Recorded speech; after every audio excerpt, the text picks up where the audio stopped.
Hello, Shiver Seekers. Are you ready to follow us into the unknown? I'm Cynthia. And I'm Stephanie. You have found the dark oak. Today I'm going to tell you the very, very strange story of Kanika Powell, who has a very unfortunate set of circumstances that led to her unsolved murder. I don't think I've heard of this one. You should have. Oh, maybe I have. I don't know that you have, but it's one of those that it should have gotten more publicity, I guess is what I'm saying. Okay.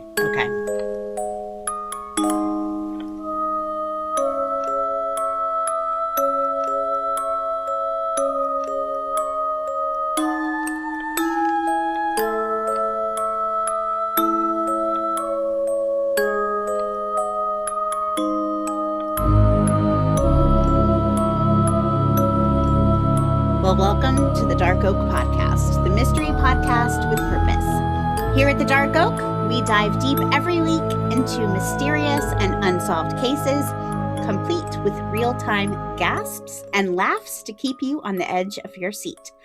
But what truly sets us apart from other mystery podcasts is our heart. We are committed to turning those eerie stories into real-world hope and positive change.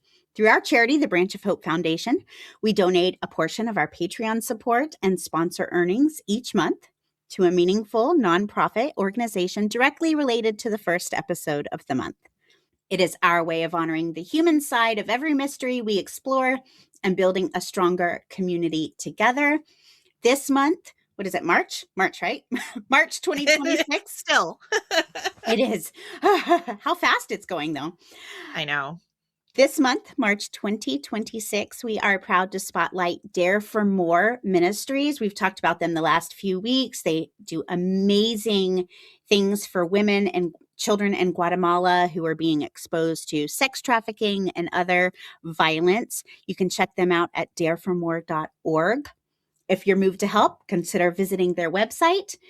You can join us on Patreon to increase the impact we can make together. We take our title, The Podcast with Purpose, very seriously.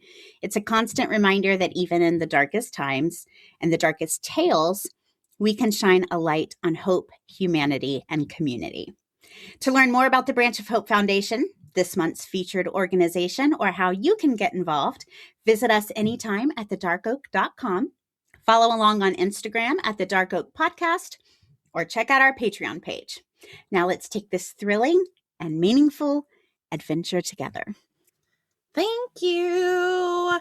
I'm still loving my Dare for More goodies. I just got my beautiful quilt and I washed it. Okay. Yeah, I got some good tips on how to wash it and it's gorgeous. It's gorgeous. It's kind of air drying in the living room right now. So I'm going to enjoy it after I get off this podcast. But it's like the perfect weight, like, because it's the right size for, it's like slightly larger than a lap quilt. Okay. But it's heavy. It almost feels a little bit weighted. So you know what I mean? So it's not heavy where you can't like carry it around, but it's heavy enough where it feels like cozy. It's like Does that make sense? Oh, I love a slight weight to a blanket. Yep. It's gorgeous. So I'm really excited about that. So thank you so much again for introducing us to Dare for More and loving all my stuff for sure. So yeah, because we're obviously sponsoring them through this month's episodes, but if you are so moved, they sell amazing leather goods. They have coffee, they have home goods. What else am I forgetting? They also have some reading material about empowering women and other ministries that are assisting women. So definitely go check them out. Absolutely. Dareformore.org. Yep. And 100% of those proceeds go directly back into helping the women. So yeah, really cool mission there. Absolutely. Love it. Stephanie, before you get started on this week's episode, I did last week's episode talking about Amanda Antony.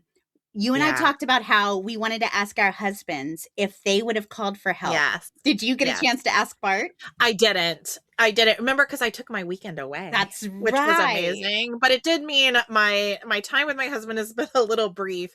But it's still on my list to do. But what did Andy say? Okay, so Andy, I laid out the full situation. I gave him Yeah. no hints. So if you haven't listened to that episode, go back last week and listen to the episode. But I laid out the full set of circumstances. Yeah. And he said that he would absolutely be calling for help. I said, what would you do in this scenario? Long story short, we're on the phone. He's out of town. There's some weird circumstances. The phone is disconnected. And then I become unresponsive. He can't get me on the phone. He can't get me. What would you do in this scenario? And he said he would absolutely send out for a wellness check. And I said, how long would you wait before you sent somebody to knock on the door? And my husband's in law enforcement, and my husband has like a different idea of safety measures than I do. He does not jump to worst case scenarios. He's used to highly stressful situations where the adrenaline's really pumping, and they don't affect him the same way, say, someone like me is. So I really was surprised when he said, not very long. I'd be sending somebody to check on you pretty quickly under that set of circumstances. Okay. So I thought it was interesting. I'm really curious to know what our listeners think. Yeah, and I'm gonna I will ask Barton. It was still my plan, and it's gonna be interesting from his perspective too, not being in law enforcement. Like, I wonder if his response would be different. I don't know. My prediction is he's gonna be somewhere in the middle between your husband Andy's reaction and the reaction from the men from the other podcast that you had listened to. I think Barton would definitely be concerned, but I think he may wait until maybe the next morning. That's my prediction. Let's see if I've pegged my husband correctly. Okay. But yeah, I'll ask him this afternoon and I'll report back next week and let you know what he said. But that's very interesting that he said that. And actually, I feel like his perspective is probably the most meaningful, quite honestly, as someone who understands crime and understands how quickly things can go badly. That's very interesting. I knew he wouldn't ignore it like Lee did in the real life set of circumstances. I knew he wouldn't ignore it, but I also, I wasn't sure how quickly he would be like investigating. And so I was a little surprised that he said, yeah, I wouldn't be waiting very long. And, but at the same time, I'm not surprised because as you said, he does see real life scenarios where things go wrong quickly. So yeah. All right. Good report back. I like that. Such a strange case. So strange. I mean, obviously we deal in the world of strange here at the Dark Oak. I mean, we are a mystery podcast, so we cover a lot of strange things.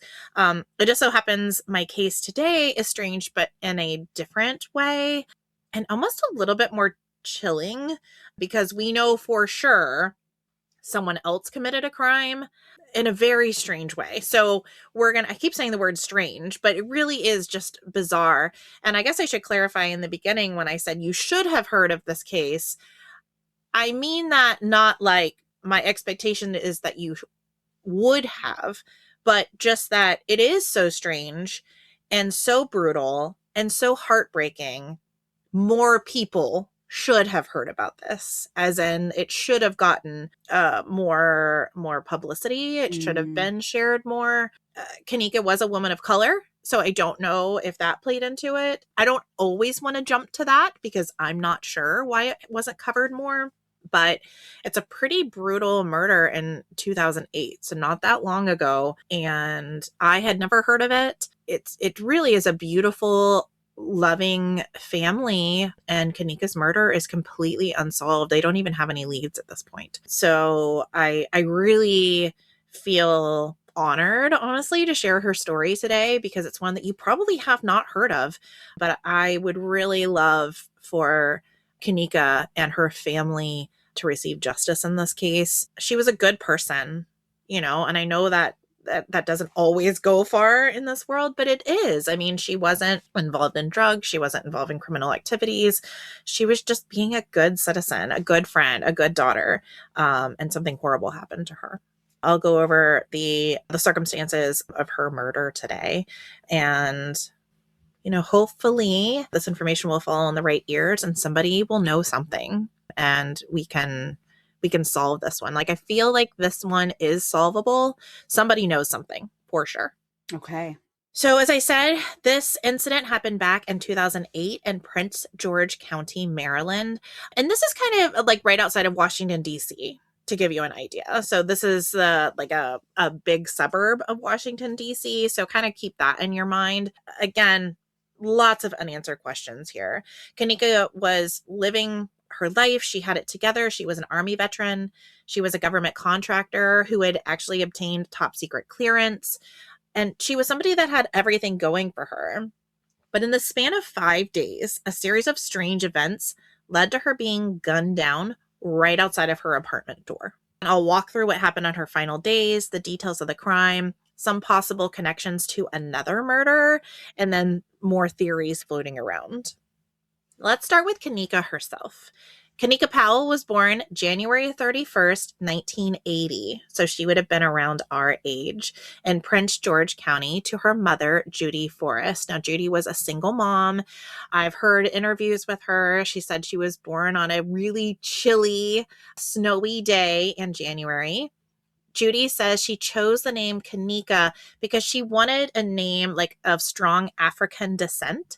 So she got a book of African names and started looking through them, and she found this name Kanika. And she loved the name. So she looked up the meaning, and it means black cloth. So she said that was kind of peculiar to her. And then she did a little bit more research into the African culture and found out a black cloth is actually something really sacred and special.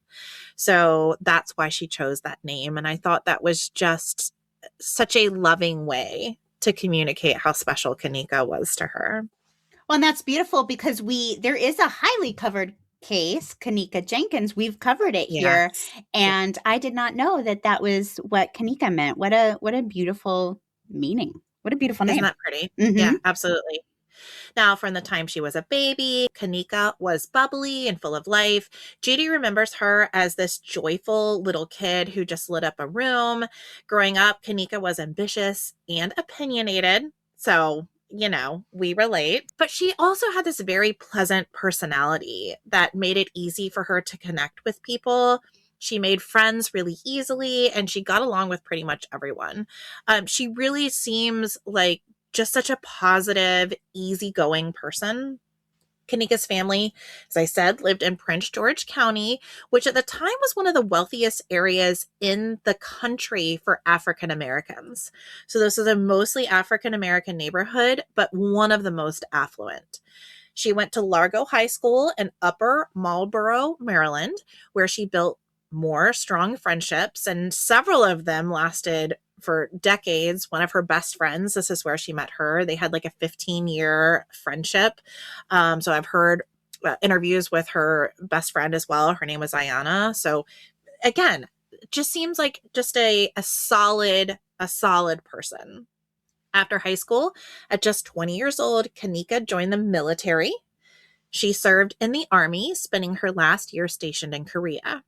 Judy, Kanika's mom, talks about how she would write letters from overseas. And it's really sweet because think about that time, there were no cell phones and email wasn't used as much. So Kanika fell back to just handwritten letters. And Judy said a lot of these letters would be Kanika apologizing for all the drama she created when she was a teenager. And Judy said what she did was no more than any other teenager would. She had her typical attitude and that when they're trying to get their independence, but she wound up apologizing for any angst that she gave Judy through her years, which she is thought that was sweet, a quality person. Exactly. And Judy says this was so Kanika. She's just had a big loving heart, and she always wanted to make things right. If she felt like something was unjust or she had done something that was just a little cringy, she would apologize for it and want to repair that relationship. Now, once her military service wrapped up, Kanika transitioned into civilian life and landed a job as a security contractor at the Johns Hopkins University Applied Physics Laboratory in Laurel, Maryland. Now, this was about a 20-minute drive for her apartment, and she had lived in this apartment alone. And her role involved handling classified information and did involve traveling for work a little bit, where she would manage sensitive documents. This wasn't just any job. It did involve the physics and applied sciences, but it also had defense-related projects that required a top security clearance, which means that Kanika would have had access to highly sensitive information. I will add, though, that because this was around that DC area, it wasn't uncommon for people to have this kind of clearance. It mostly just means you have to go through a series of background checks to make sure that you're not going to use the information poorly. So while she did have this top secret clearance, it wasn't necessarily like an immediate red flag that she would be like a target. Does that make sense? Right. There were a lot of people that had this. Okay. You just had to do extra background checks. But I mean, to be fair, it was a security clearance. So she did have access to material that not everyone would be able to have access to. Okay. And I'm glad you clarified that, because immediately as soon as you started describing it, I was like, oh, she's a target. What did she see? What did she know? So it is helpful to be able to properly process that information, that she wasn't necessarily unusual in this particular area. Now, I will say, though, it is still an important detail, so I'm going to leave that for now. Okay. But no, for the most part, Kanika was just living a pretty normal, independent life. She lived in the Deerfield Run Apartment complex, which was known as being one of the safer apartment complexes. Police said they rarely got any police calls there. You know, there are those areas of town where you're like constantly getting called out to. They said rarely did they have any issues in Laurel itself, and almost none at that particular apartment complex. So this was a really safe, nice area. In the suburbs of a really unsafe area. Because I wouldn't have even known that until I started researching Robert One's case. Yeah. And how dangerous DC really is. But it sounds like she was just outside of all that in a very nice area. Yeah, that's right. I also find interesting. Yep.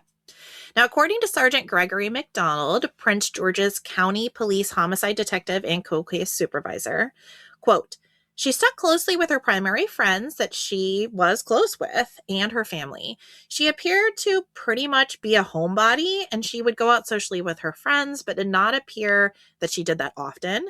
She would go to work, come home, and that was the type of lifestyle she led. The typical lifestyle that the average American leads. Go to work, come home, pay their bills, mind their business. End quote.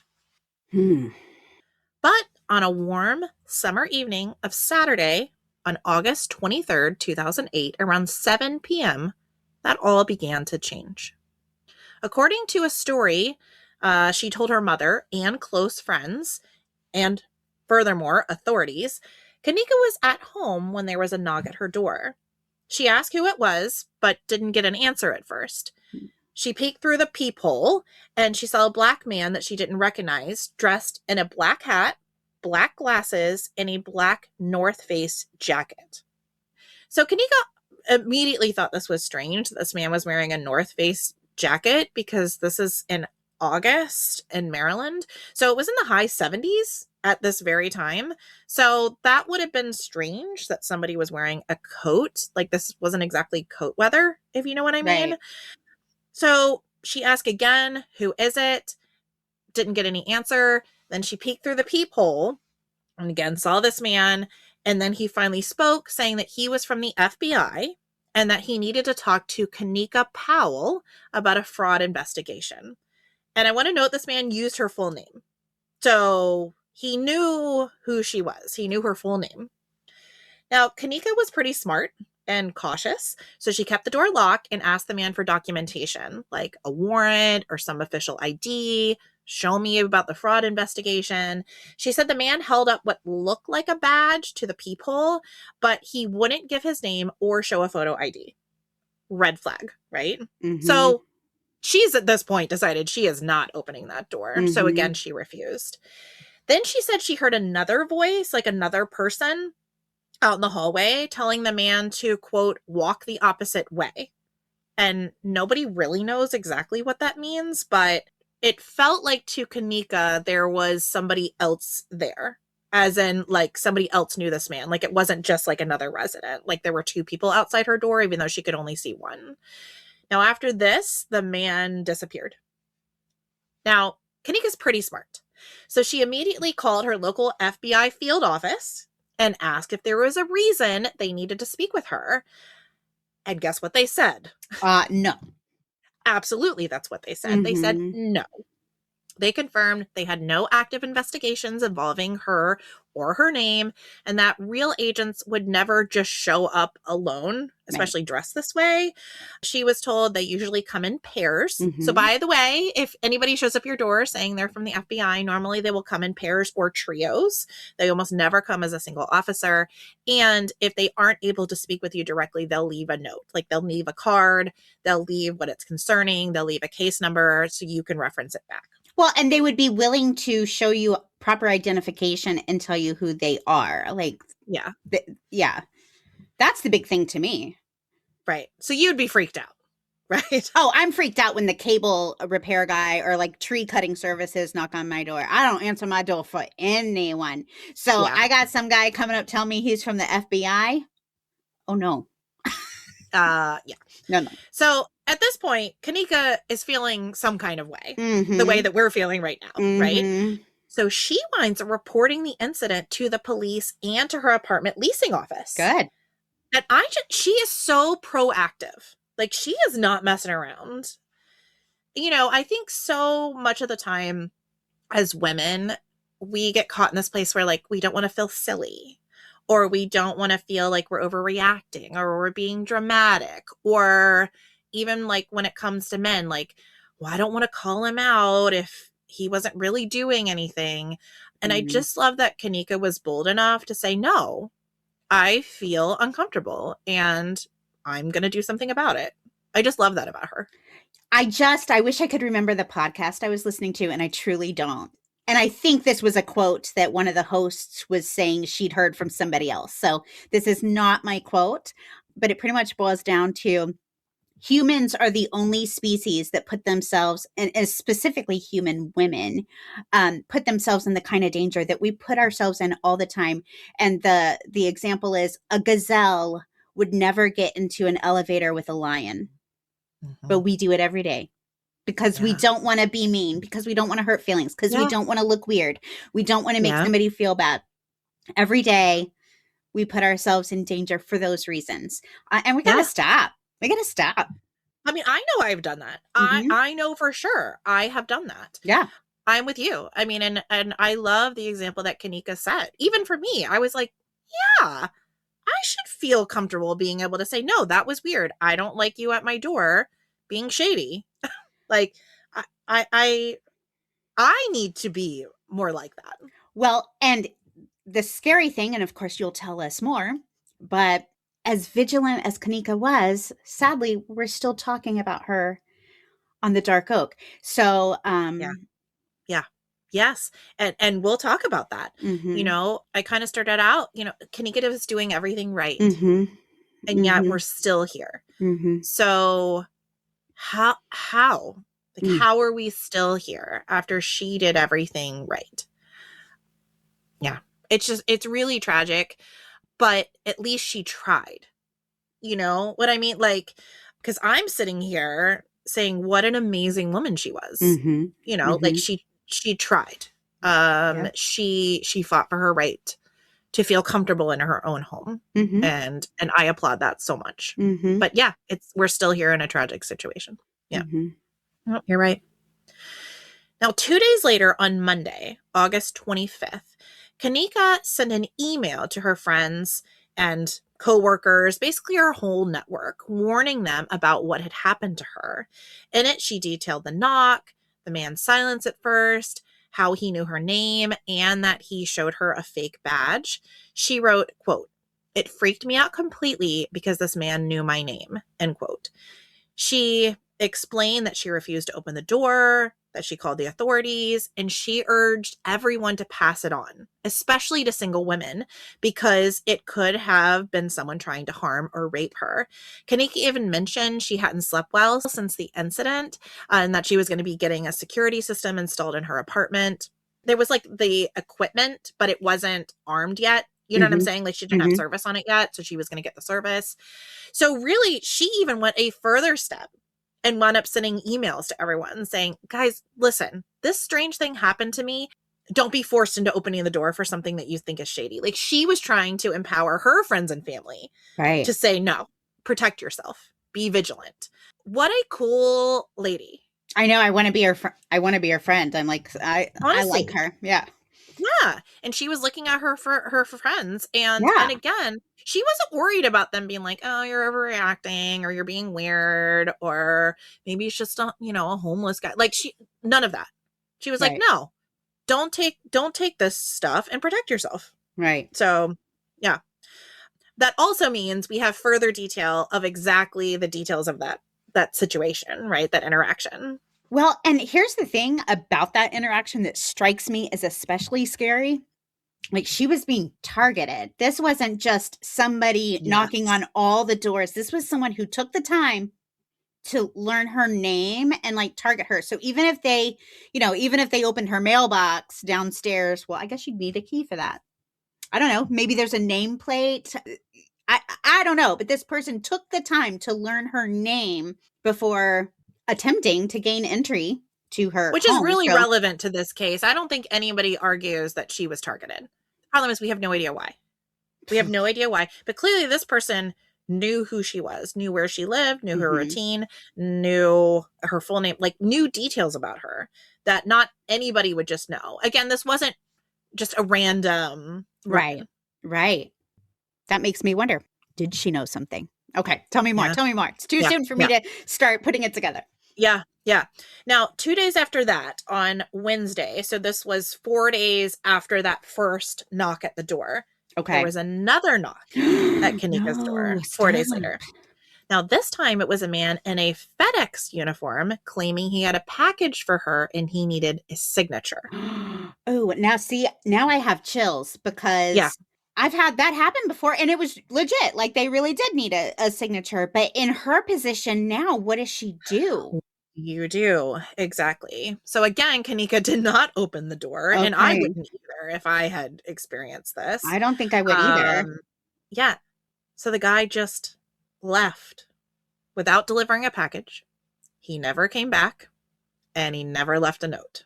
Now she's freaking out because somebody is trying to get her. Yeah, because if you, they would leave a little slip saying, we needed a signature, we'll be back, or call this number, or go here, or, oh my gosh, this poor woman. I know. The very next day, on Thursday, Kanika had taken off work because she was preparing for a weekend getaway to Atlanta's Pride Festival with a new female friend. Now, Kanika was bisexual, and this trip was with somebody she had recently started seeing. Now, according to Ayanna Ward, Kanika's best friend of 15 years that I had referenced earlier, quote, Kanika was bisexual, but she didn't hide it, but she didn't offer that information either. She was very private about her relationships as well. It's not something she just put on the front street or blasted all over the internet or anything like that, end quote.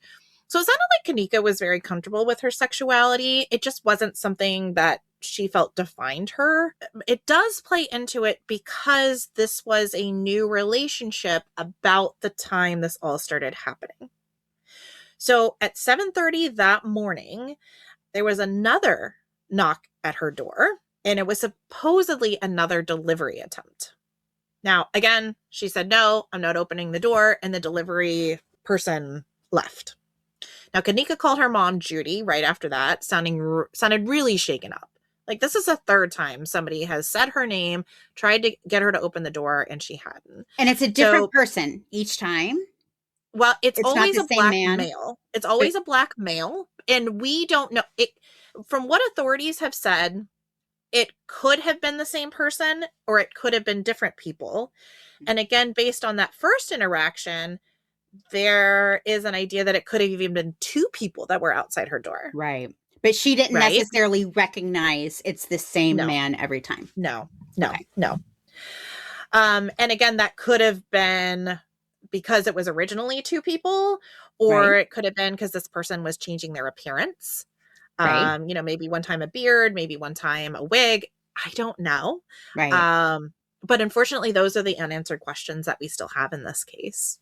Which would tell us Now, a lot, it honestly. If it's the absolutely same would. person, like that says, I don't know what it says, but it definitely, if it's a group of people, that also says something. And again, I don't know what, but it Yeah. says something.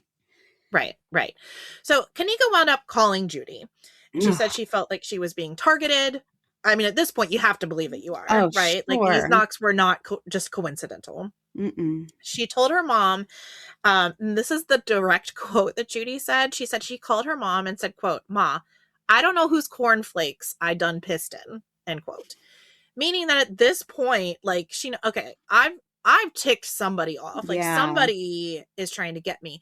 I don't think she felt at this point someone was trying to murder her, but she knew something was weird. Yeah, but You know, what motive?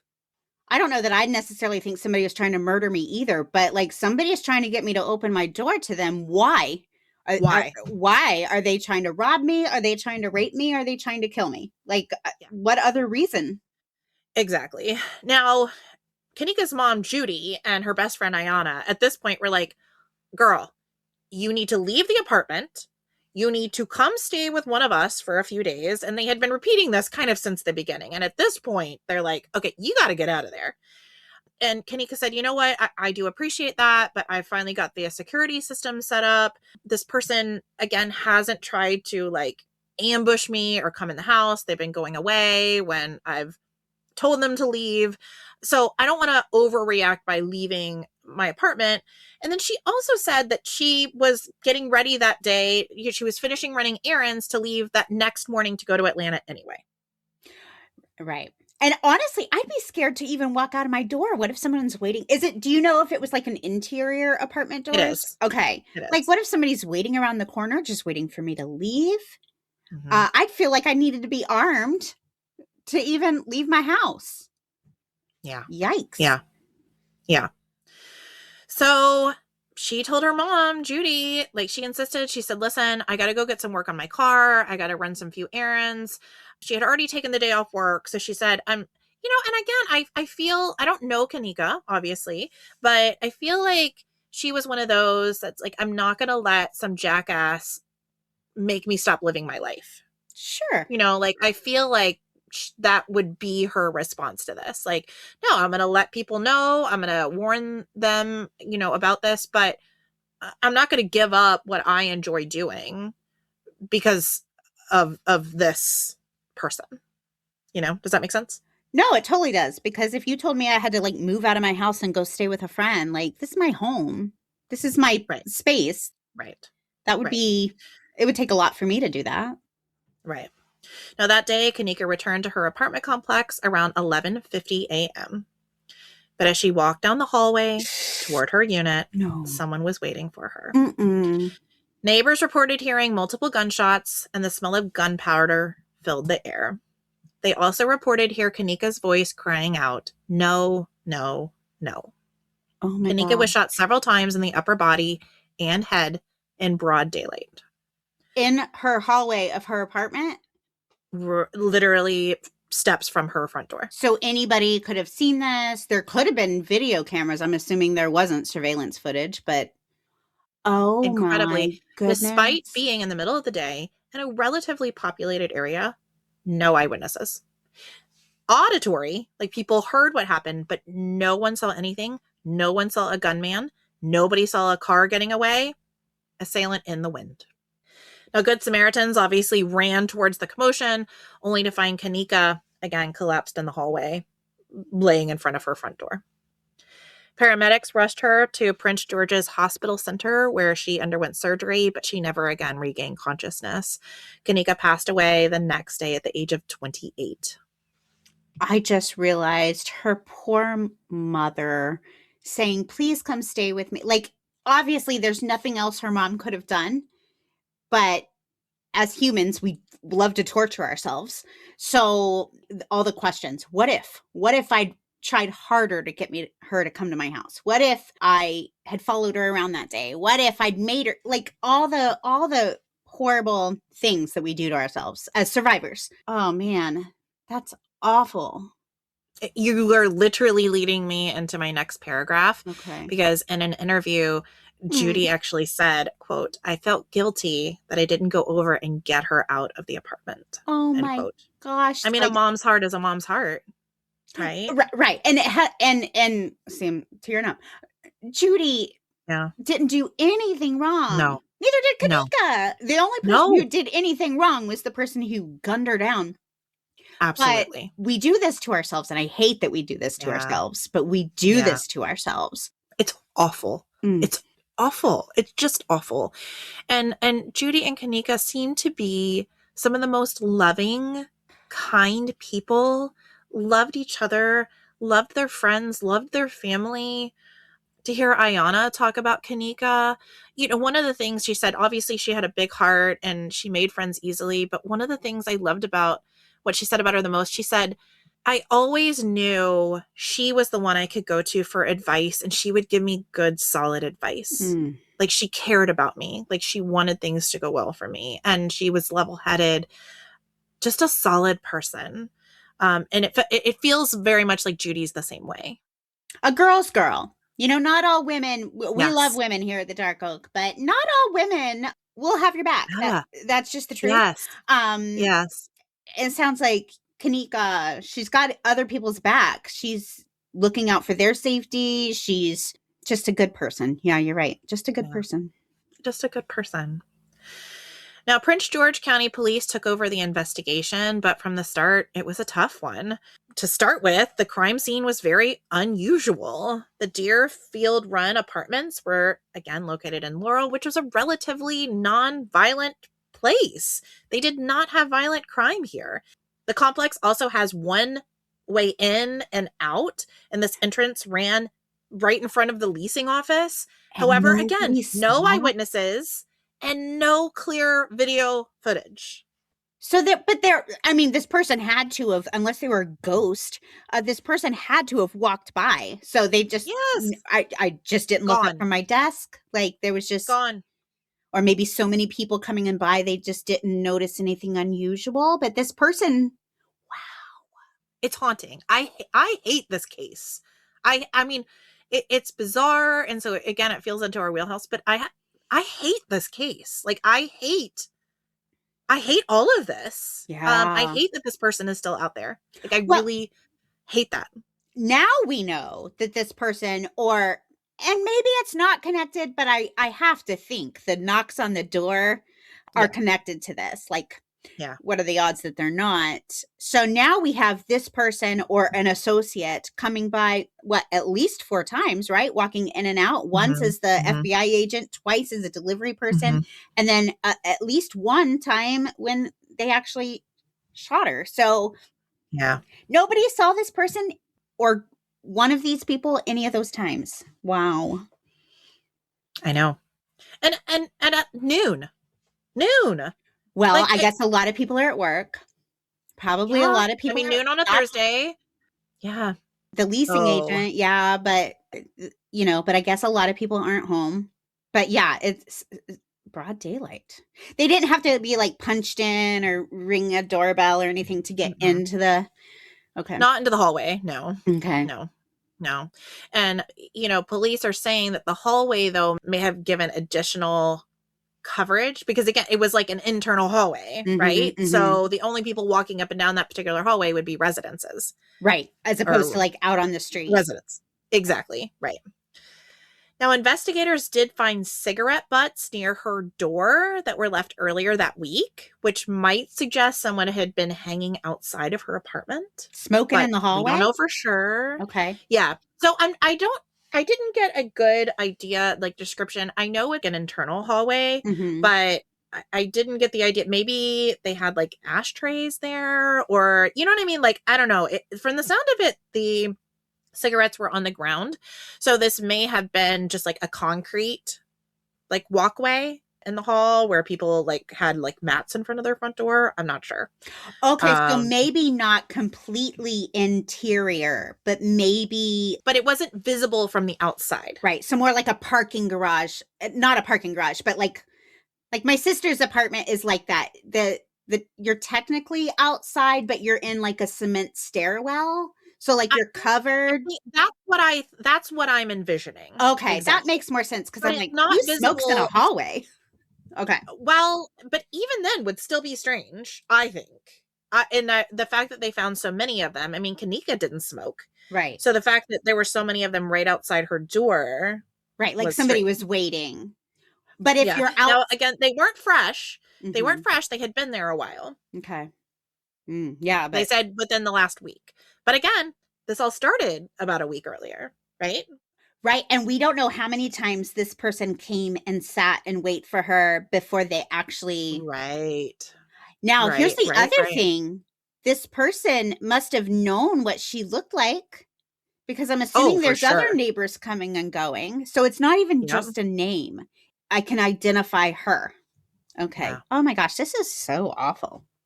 I Just know. 28 years old. What could she possibly have done unless she knew something? I don't know. My mind's going to, what did she See, I mean, know? well, you're not alone in thinking that, so we'll come back to that. Okay. Just to kind of finish up the crime scene situation, Kanika had installed this new security system, but since the attack happened in the hallway before she even got into her house, obviously didn't capture anything useful. And again, no motives that we can tell. After she was shot, her wallet and her belongings were left untouched. So it was immediately concluded that a robbery wasn't a motive. But obviously, knowing all the knocks and everything, I never really thought that it was anyway. But Right. this further solidifies that it was not robbery. Now, Kanika also, as far as we know, had no enemies. She had no bad relationships, no history of drug use, no criminal ties. Kanika lived a quiet, normal life, just doing her everyday American thing. Right.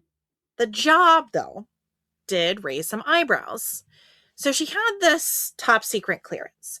So many people began to speculate that this could have maybe been a professional hit tied to her work at Johns Hopkins with this classified material. But no one's really been able to say who would have performed the hit. Like, the best I could tell, it would be like government. Like, these were like government documents. Like, would this have been a government hit? That doesn't seem to make any sense. I don't think they're going to send a sloppy guy posed as a, like, not even a good FBI agent. You know what I mean? Like, to take her out. Like, Yeah, that the doesn't make any FBI sense. agent is like, that seems, I can't think of the word. Juvenile is not the right word, but like not No, it does. professional. It seems very unprofessional. Yeah. Exactly. I feel like if this was like a for real hired hit, I think Mm-hmm. they would Yeah, that like one. a government orchestrated hired hit. Right. That one seems, not brilliant, but It the seems the just amateur. yeah, Seems amateur. Thank you. amateur. That was the word I was looking Yeah. for.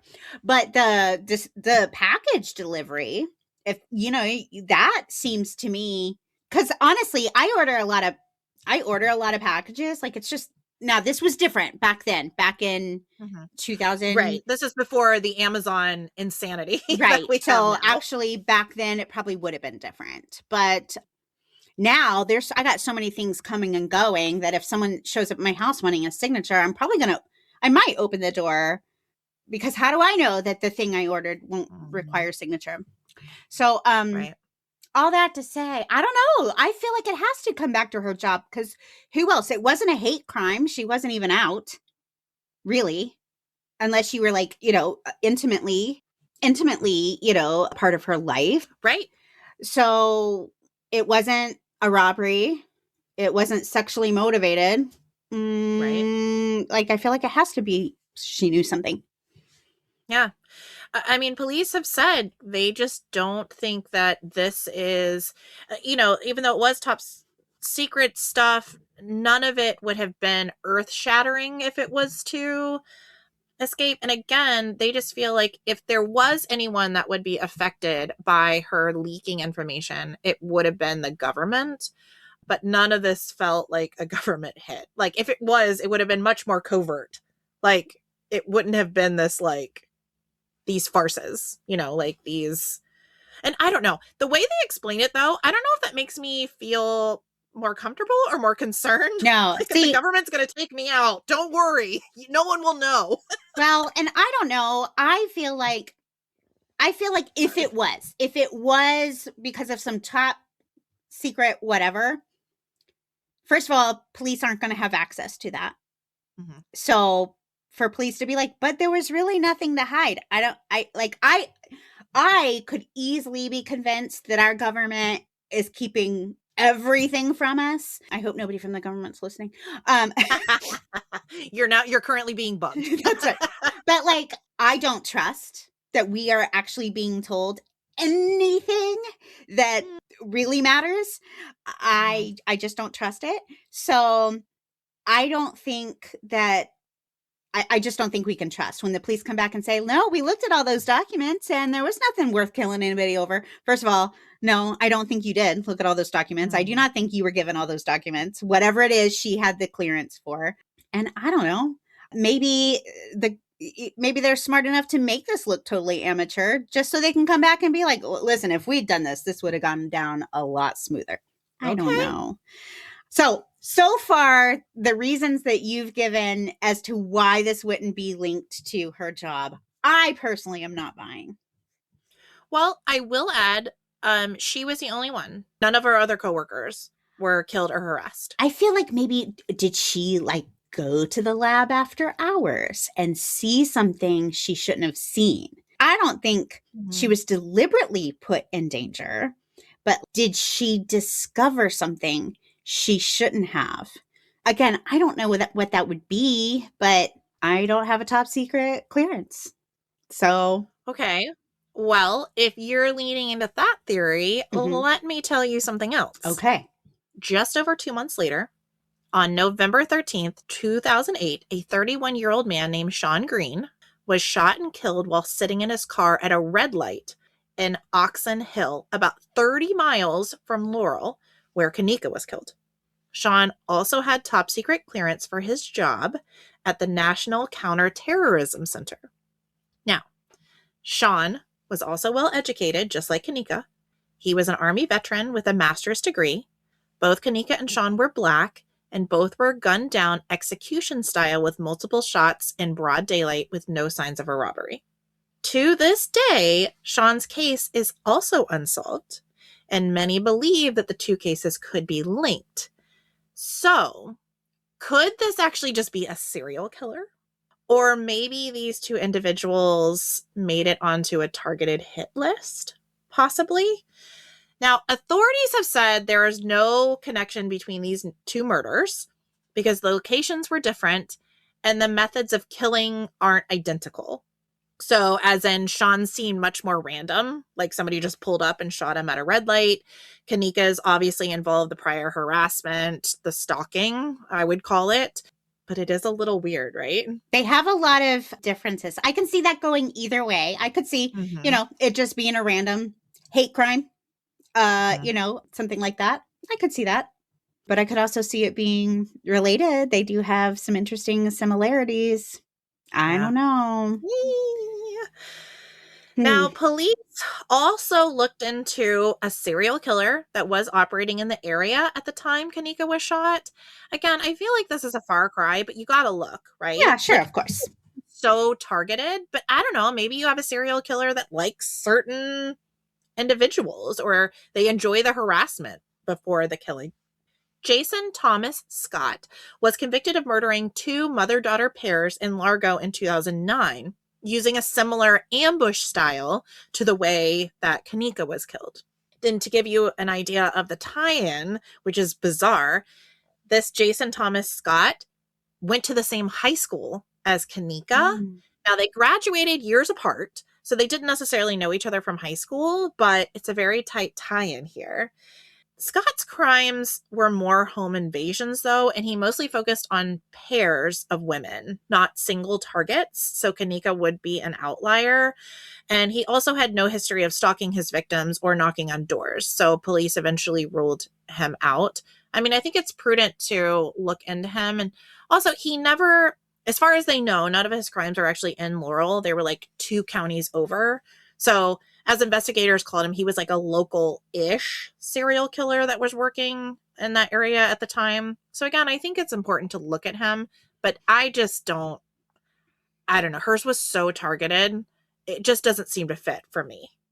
Yeah, hers was anything but random. Like hers was, right. So if that was his MO, I would say that's interesting. And she did have a relationship with a mother close by. So like, but when you say they were like pairs, were they like together at the time? So mother and Yes. daughter together, and then the murder Yes. occurred. So not Yes. just Or just targeting two women in general. women in Exactly. general. The pair that he killed in 2009 they happened to be a mother and daughter. But most of his targets were just two women. Two women. I don't know. It doesn't quite fit. It doesn't quite fit for me.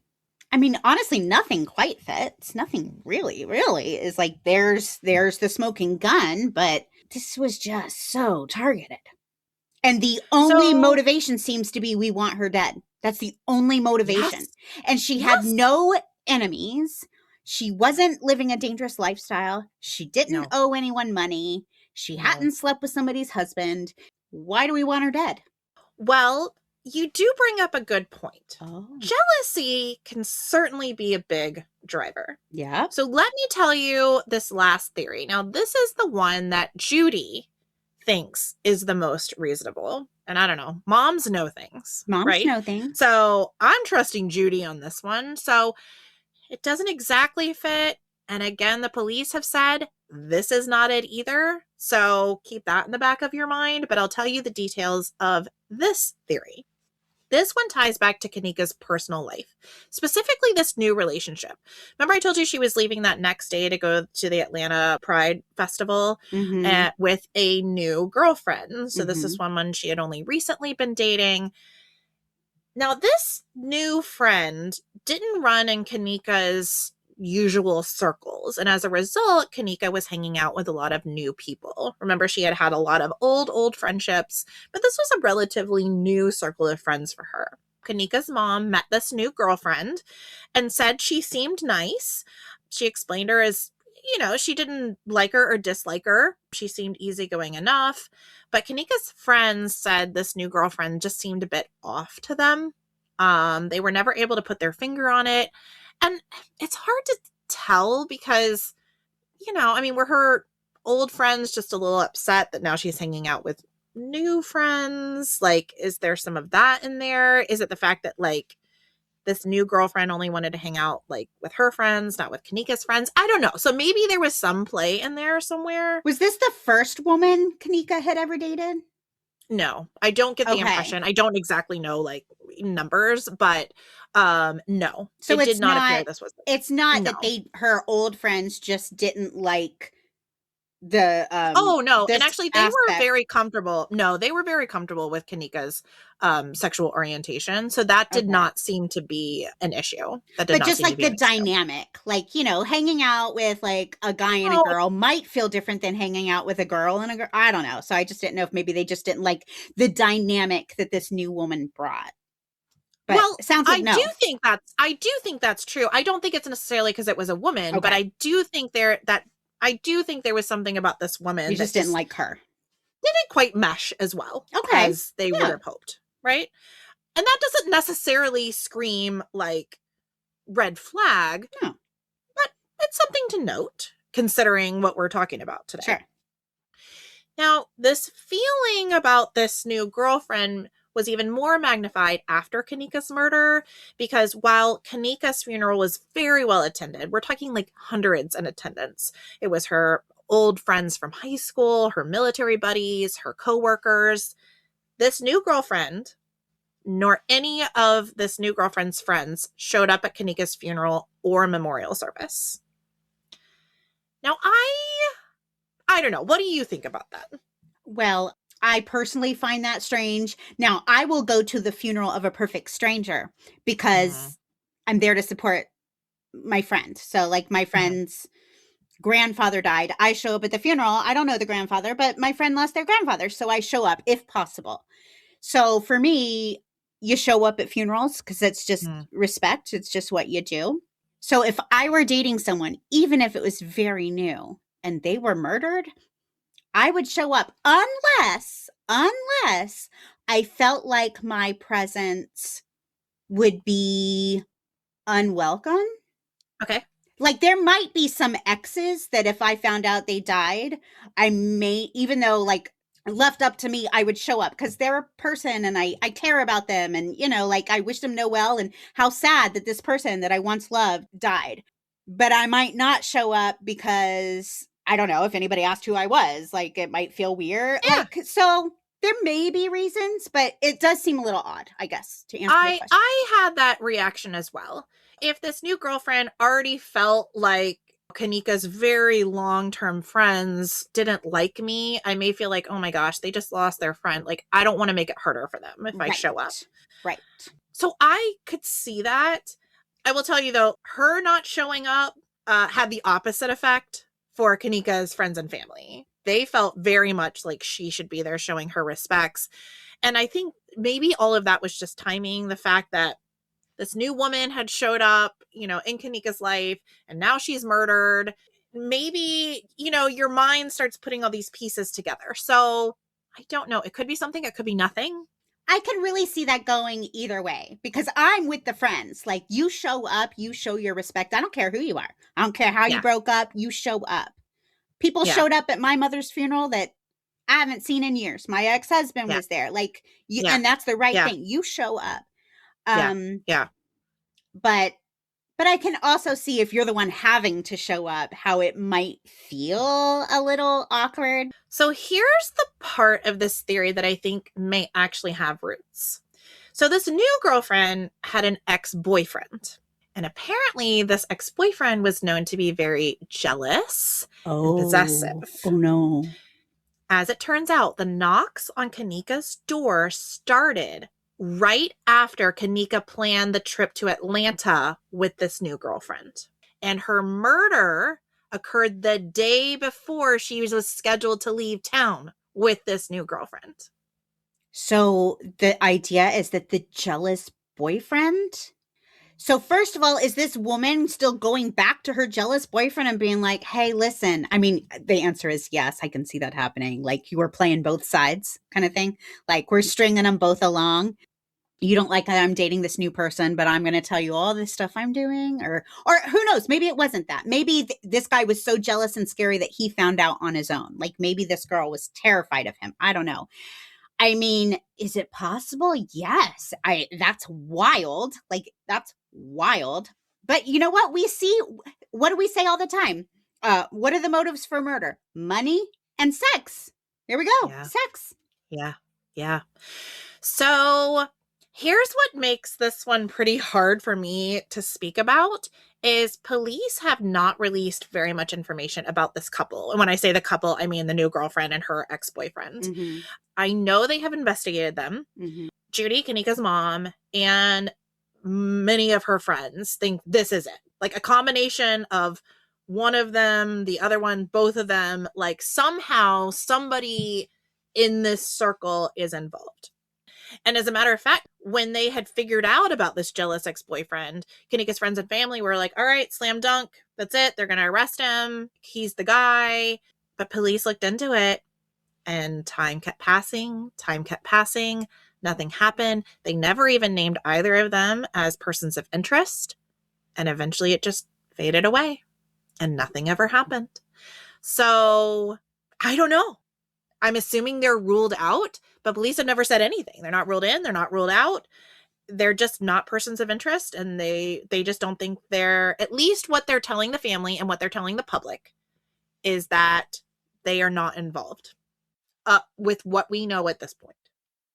I will say, okay, up until this information, I would have said is something she knew. This is interesting. I agree. This is interesting. It's hard for me to imagine that there are people that are that off their rocker. And I'm talking about the murderer. It is hard for me to imagine that there are people that are that off the rocker that you are going to kill an innocent person because the person you love left you for him. Not so. But we know there are.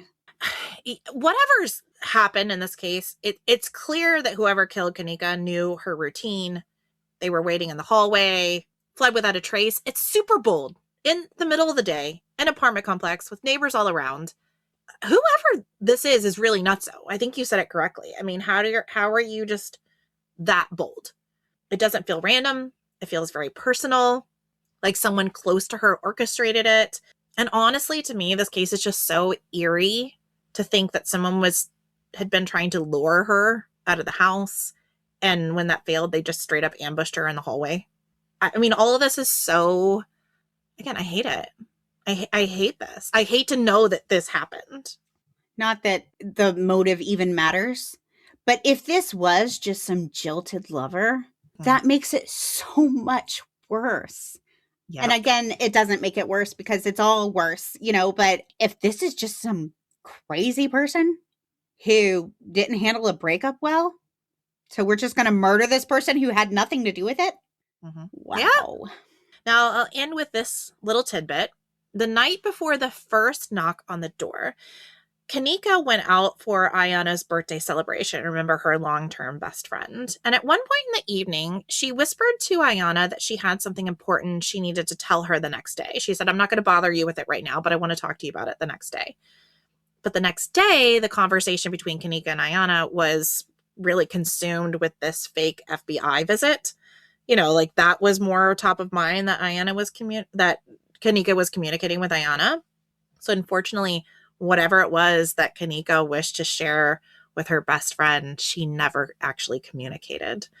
So Ayana, to this day, says she's really haunted by whatever that was. Like, could that have been the key? Like, was it something about her work? Was it something about the girlfriend? Was it something that she had done? Was it something she knew? So it could be nothing. Right. Or it could be the key to unlocking the whole case. Right. And we'll never know. First of all, I hate it. How many times do we hear that? We hear that so often because it's because we don't know. It could have been nothing. It could have been it could have been absolutely nothing.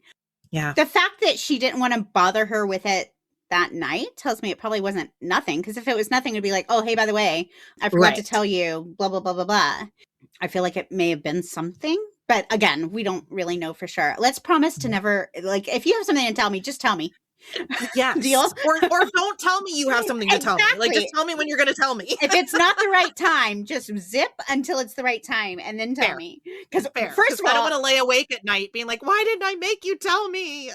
Well, you know me with my anxiety. If you were like, hey, I don't want to mess your night up, but like I got something to tell you, I'd immediately be like, girl, you better tell me right now. What? Exactly. What are you mad at me about? Like, that's exactly what. Why are you mad? I'm like, I'm not mad. I'm like, never mad. You've already ruined my night. What? That's so true. That's so us. Right? It is. That's why I'm like, that would never happen to me. But no, that's true. That's true.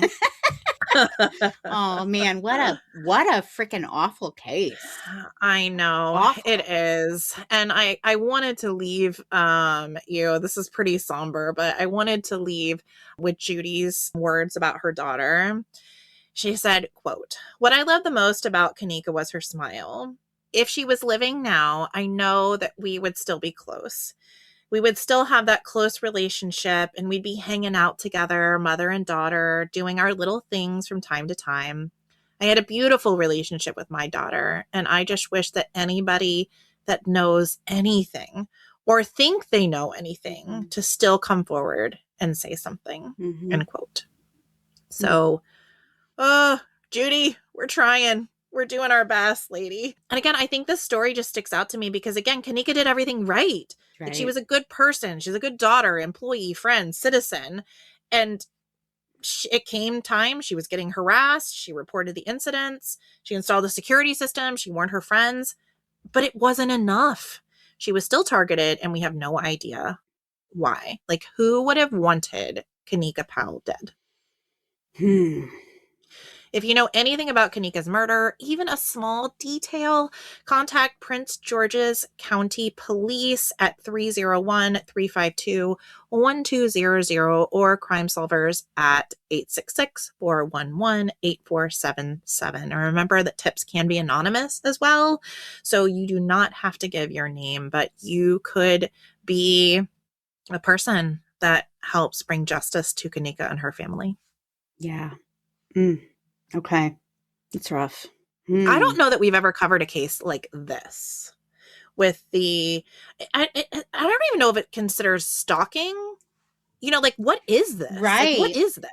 Right. We did cover, we cover so many. We're getting to the point where I cannot remember off the top of my head every single name. We did cover one other stalking case, but No, this is Not like different. this, No, though. this is very different. This is terrifying. Honestly, it's Yeah. terrifying.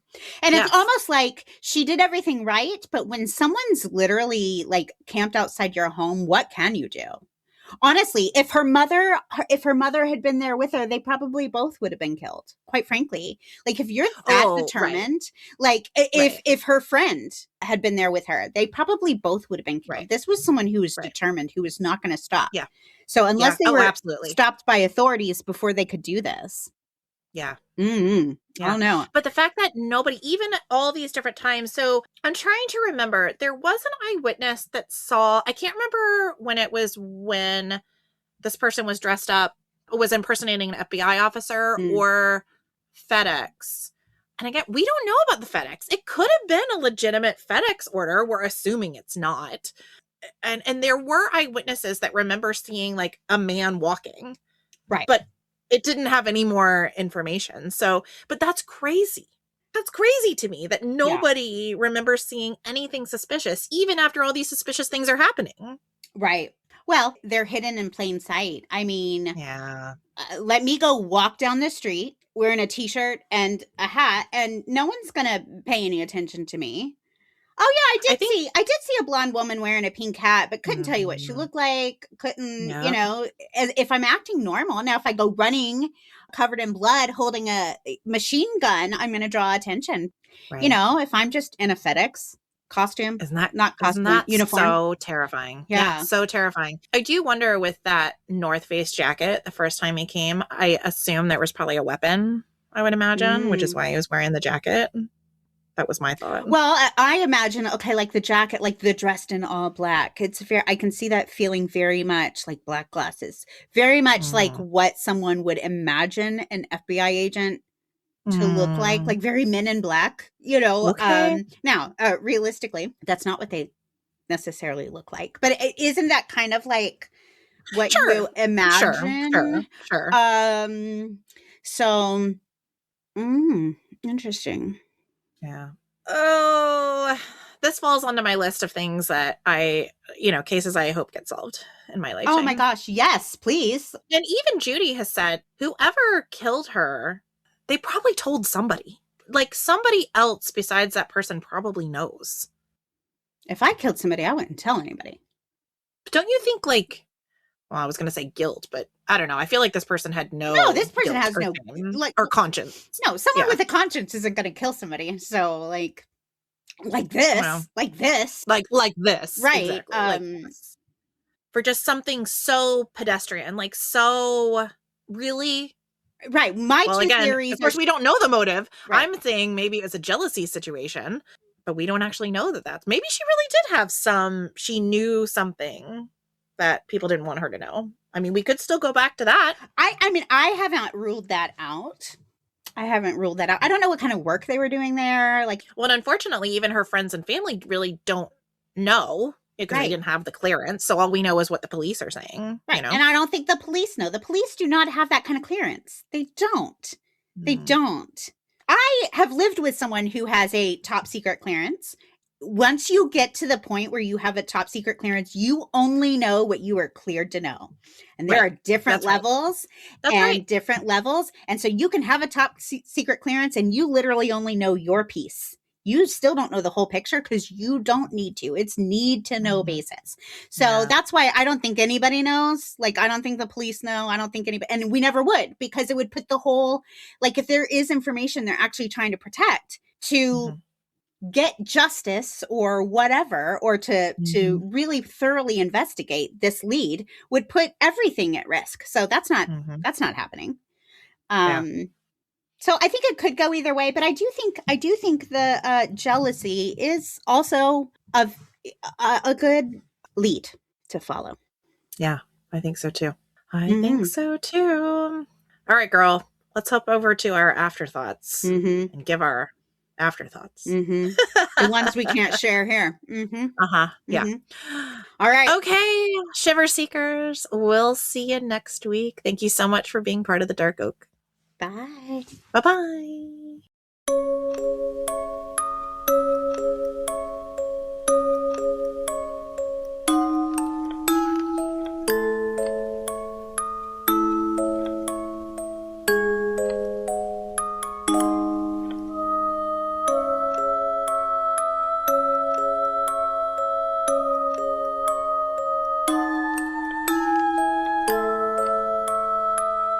episode of The Dark Oak was created, researched, written, recorded, hosted, edited, published, and marketed by Cynthia and Stephanie of Just Us Gals Productions, and made possible by you, our shiver-seeking listener.